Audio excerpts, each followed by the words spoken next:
Hello everyone, ভালো আছো তো সবাই? আজকে আবার বিকেলের দিকে একটু ছাদে এলাম। দেখো সূর্যটা কী সুন্দর অস্ত যাচ্ছে। ছাদে এলাম কারণ আমার বুটিকে অনেক নতুন নতুন কালেকশন ঢুকেছে, তো সেগুলো পরে একটু ছোট করে ফটোশ্যুট করলাম, পোস্ট করব, দেখতে পাবে তোমরা। আমার বুটিকে কিন্তু অনেক কালেকশন ঢুকেছে নতুন নতুন। তো নিচে নেমে দেখি মেয়ে সব নিয়ে বসেছে কালেকশনগুলোকে, একটু হিসাবটা আপডেট করবে। তো দেখো আমার কালেকশন, দারুণ দারুণ সব কালেকশন ঢুকেছে। একটু আমি বলবো আমার পেজটা একটু ফলো করো। আমি পেজ থেকে লাইভ করছি, গ্রুপ থেকে লাইভ করছি, আমার লাইভগুলো একটু দেখবে। অনেক সুন্দর সুন্দর কালেকশন, সামার ফ্রেন্ডলি সব কালেকশন আমি দেখাবো। আর পুজোর কালেকশন তো অবশ্যই, এখন থেকেই তোমরা পুজোর কালেকশন নিয়ে রাখতে পারো।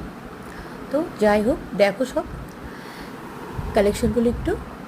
তারপরে মেয়ে বললো, মা খুব খিদে পেয়েছে, একটু কিছু করে দাও না। তো ঘরে ছিল একটু ফ্রেঞ্চ ফ্রাই, সেটাই একটু ভেজে দিলাম। আর রাতের দিকে কিছু খেতে ইচ্ছে করছিল না, কী খাবো ভাবছিলাম। যাই হোক, ঘরে ছিল একটু চিকেন, তো সেটাকে বেশ কষা কষা করে ঝাল করে করলাম। আর সাথে নিলাম রুমালি রুটি আর একটু কাঁচা পেঁয়াজ।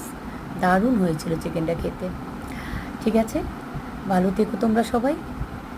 শুভরাত্রি।